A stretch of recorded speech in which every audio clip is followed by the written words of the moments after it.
Aloha mai kako, o Daniel Anthony ko inoa, ke kui kalo ne vau hana vau no mana ai a me hui aloha aina momona. My name is Daniel Anthony.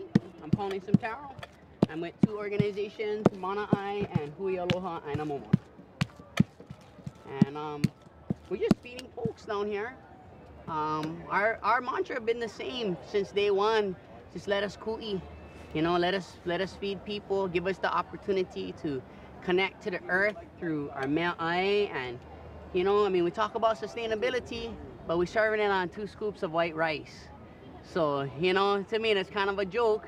We're going to talk about being sustainable. Let me tell you that sustainability this was right here. It's right there for us. So all we need to do is go out and strike it, you know. We need access to land and water. And it doesn't need to be brilliant scientists. It can be regular, everyday folks. I mean, the class of maka'ainana, the people that, you know, took care of the soils and the dirt and the land, where are they today? They've been evicted. I'm not homeless. I'm supposed to have the right to live anywhere in Hawaii. But, you know, the institutions, they want you to have a place and pay taxes and want you to pay rent. Well, let me tell you, in the old days, you weren't a good farmer. I pay you for coming farm. Not the other way around. You see, the displacement and the imbalance of power is solely related to the fact that 85% of our food comes from other people. Right? Because in the old days, the ali like make any kind. Cause no more poi. Because if you're depending on my guns for make your poi, and then you're not being pono to me, well, these guns is resting. And so there was a way to keep in balance, right? You're gonna be one bad chief, not for long, because the amount of food that it took to feed that chief and his group and his hui of people amounted to more than what they could produce. And so now, right, when is there a crisis? There's a crisis when Costco has a crisis, right? When Costco has trouble, when the boat can't account for, oh my God! But when the taro farmer in the bushes need water, because Alexander and Baldwin and these big corporations was over there beefing them, everybody, there's only 15% of my diet, right? I only eat poi at luau's, We need to change that. If you want leader, we should make one law. If you want leader, you gotta eat from your community. If no more nothing, I guess you're eating recycled paper. I mean, you know, let's be real here. The guys with the money can afford the organic food, can afford the high-end food, right? So they're not afflicted by the same health issues that we are. You know, somebody was telling me this today about colonization. And it became apparent that we began to become colonized the moment we ate their food. And I mean, you think about it, right? It went from a snack, a new food, 200 years ago to now. Rice is what we champion ourselves, our diet on, right? But in the course of the process, we failed to recognize that rice has literally zero nutrition. Actually, it's less than zero. It has a negative nutritional impact on the planet.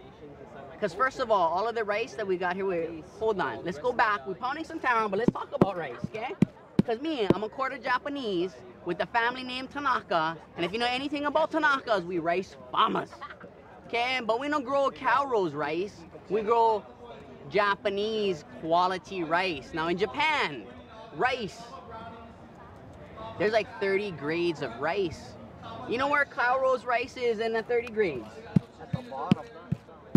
It's not even on the list, bro. It's not even on the list, okay?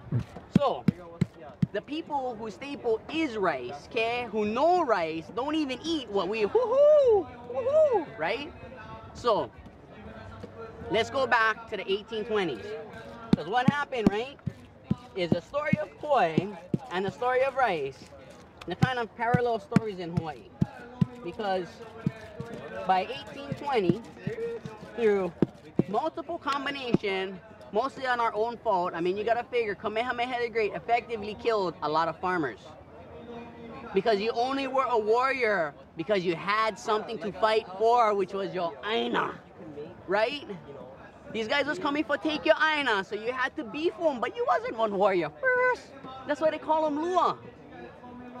Because you are defending and protecting number one.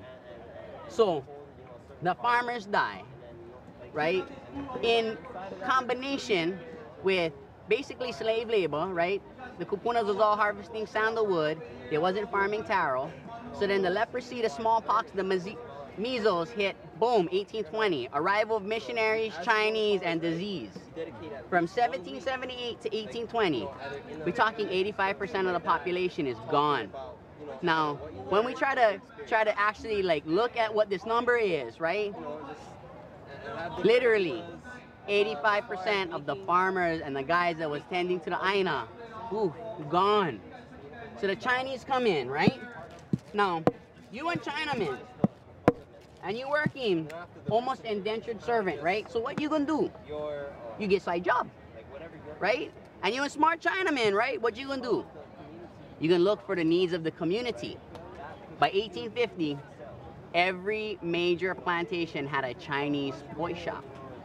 In fact, by 1850, the recipe for poi had already changed, where now you needed a cheesecloth to strain the poi because it was dirty.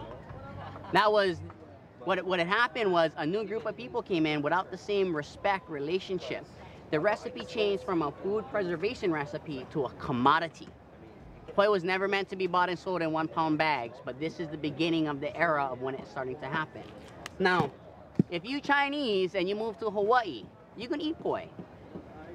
You might have to, but you can be a smart Chinaman. You can bring a couple rice seedlings, right? And when you come in, you can look at the lo'i. Oh my God, let's drop some rice.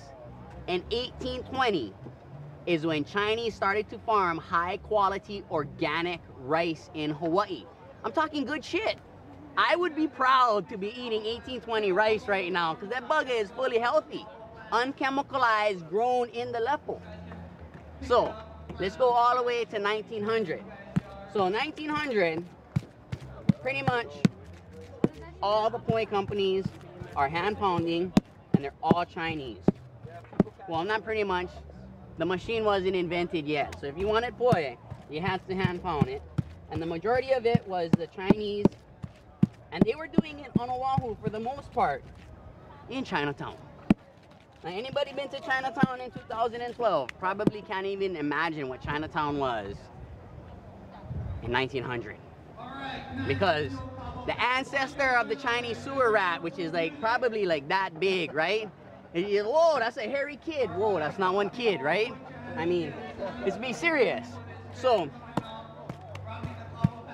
parallel to the Chinese making poi to feed the Hawaiian community, they were simultaneously growing rice to feed the Chinese community and the Japanese community.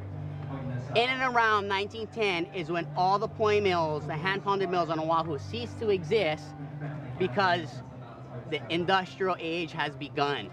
And although it's clearly stated in the Hawaiian newspapers that the machine changed the texture and the flavor of poi, you could not compete with the cleanliness.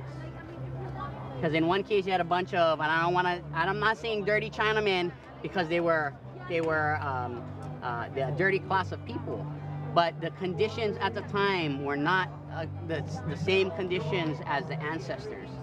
Right? You gotta figure, Hawaiians never pounded indoors. Never. It's actually cleaner to pound right here than it is in a certified kitchen, because in a certified kitchen you have legal, right, quantities of salmonella, E. coli, right? I mean, as long as when you test it, it's only like 10,000 of them. Oh well, right? So in this age, right, is when there's terror started coming in the community. The Chinese hand pounders go out. In comes American and Japanese poi mills. Now between 1910 and 1930, the farming practices change and we go into the chemical fertilizer and pesticides, which changes the quality of taro, right? And the mill doesn't require a high quality taro. You can put a rotten apple in and still get applesauce, right? Well, as opposed to the hand pounding, you have to have quality. Amazing to think that the same farmers that are the majority farmers today are actually from Japanese descent, from the same farmers that got into it between the 1920s and the 1930s. Literally every year since 1778, taro production has declined. In 1959 was the single largest decline in the history of contemporary Hawaii in two things. One, statehood eliminated all locally grown rice. This is when we start getting duped, okay? Because before that, rice, I would be proud to eat rice prior to 1959 because it was from here. Boom. Subsidized California rice in 1 year crushes the entire rice market in Hawaii. 1960, no rice farm. And because rice is so much cheaper, poi consumption decreases by 60% in 1959. Let's go to 2012. Guess what? We got 4 days of taro. That's what we produce in a year. If push came to shove, 4 days. In 4 days, if you and I ate a pound each every day for 4 days and everybody else ate a pound each, boom, there's no taro. So on one side, you can say, oh my God, we're screwed. On the other side, you can say, here's an opportunity to employ.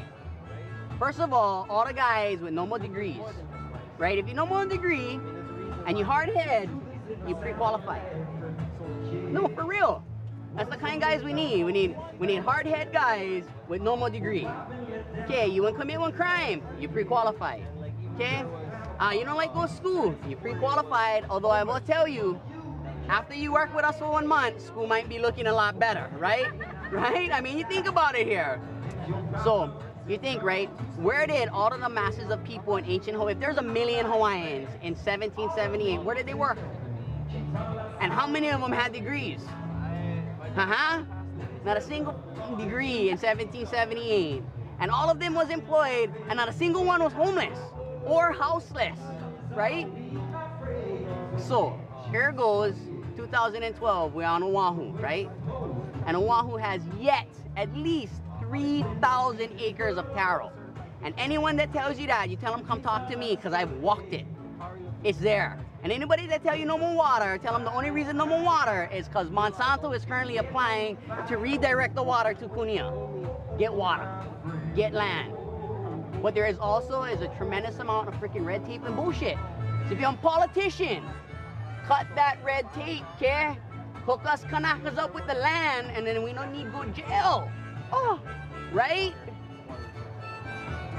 The downfall to this whole thing is, right?